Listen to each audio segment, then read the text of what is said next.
as though there are a lot of articles or like listicles, if that's still a thing, out there about authors who have successfully made the jump from self publishing to traditional publishing. And I want to celebrate the hard work of these authors.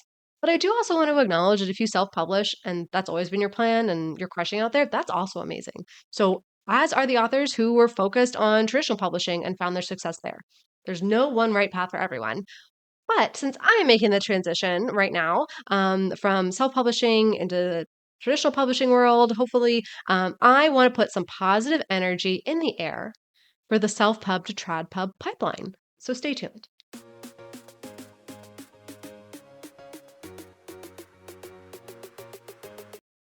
Hi, I'm Mary Kate M.K. Williams. I'm an author and I love sharing my insights about all things books and publishing with you. Before I get into the details of today's topic, don't forget to subscribe. You'll be notified each week as I put out new videos about publishing, making a career being an author, and now being a mompreneur. If you've been following my channel for some time, wait, time out.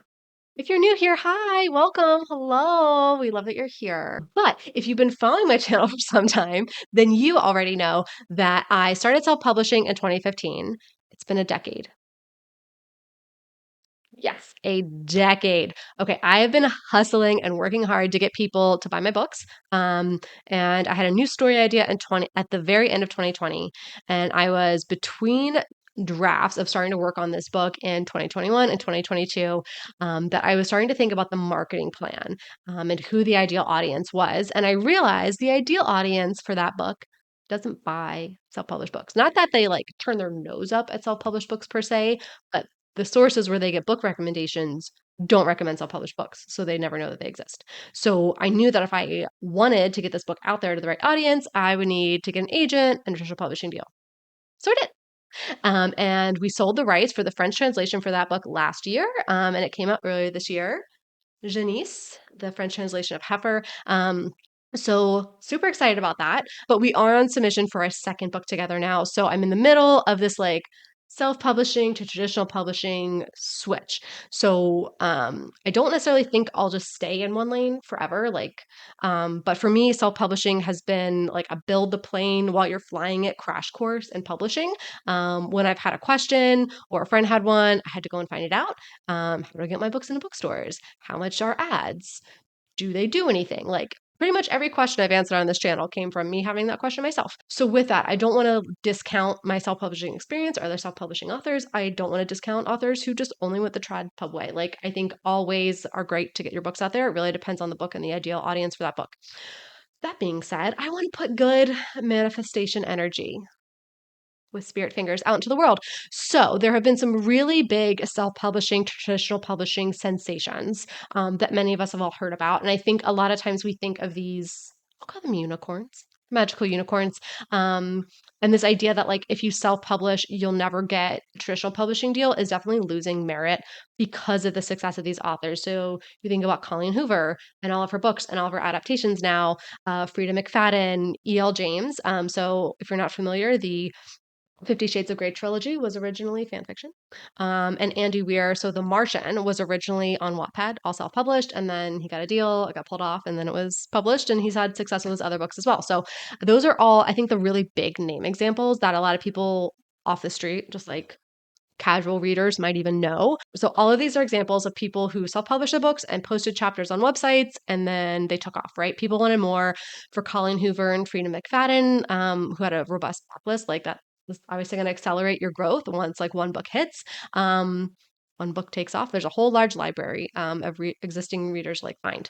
But again, like these are the authors that we hear about all the time. And I would say even like a cursory casual reader would probably know like offhand, like, yeah, this was self-published first and now they're really big. So like these are like the biggest names out there. I don't know, like I didn't want to just like regurgitate those same ones over and over again. So I wanted to tell you about different authors. So in my research, I did see that like Margaret Atwood self-published her poetry collection called Double Persephone before her mainstream success. Like Beatrix Potter self-published the Peter Rabbit series, and that's a classic. Like I read that growing up. So there's these really great examples of self-publishing happening all throughout publishing timelines.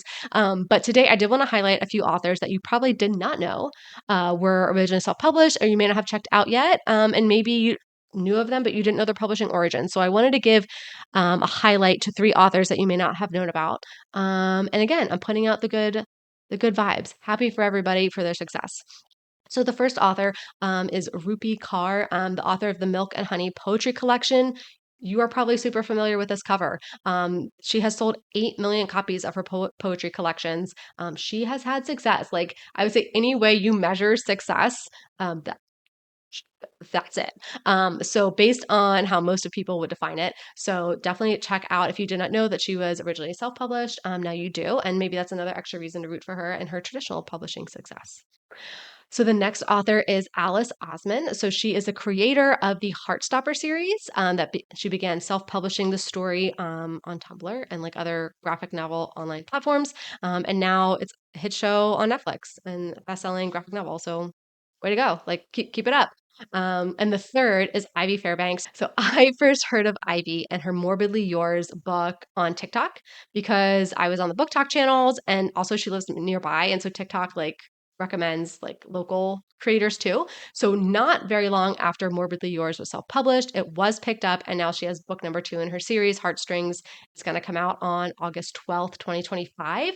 And when I asked her, I reached out, I was like, hey, like, can I mention you this video? She was like, sure, but like, I feel like this was just luck. Like, I don't have any advice. I'm like, that's fine. Like, I just want to give you a shout out. So, I think it also goes to show that like, when I say like these authors are magical unicorns, I mean that in the best way possible. Like they're magical unicorns and like there may not be a replicable process or one way to go from like I'm self-publishing and now I'm such a sensation in unicorn that traditional publishing comes knocking. Like it it really is very different for everybody. So I want to celebrate all these success stories. I want to celebrate like big and small success stories too. So all of these are still happening now. Like there isn't this idea that like all these big shiny opportunities have gone and that like publishing has closed the doors and like no, they're looking at what's going on, they're looking at the big trends. And so it could be you, it could be me, maybe. It could be me. So and if your vision for your books is that it never takes it on that path, that's fine too. So if you're like me and in the middle of the switch, hoping to make the jump, like I hope this video has inspired you to know that there are still these transitions happening between self-publishing and traditional publishing. And comment below with other authors that have navigated both sides of the publishing spheres since I don't know them all. I didn't find them all. So definitely let me know below in the comments so I can check out those authors too and shout them out in a future video. All right, if you found this information helpful or at least a little bit inspiring, don't forget to give this video a thumbs up, hit subscribe, and maybe even hit that shiny new thanks button. That tells YouTube that you get value from this information and they can get it in front of other authors like us. Now you can get back to writing your book.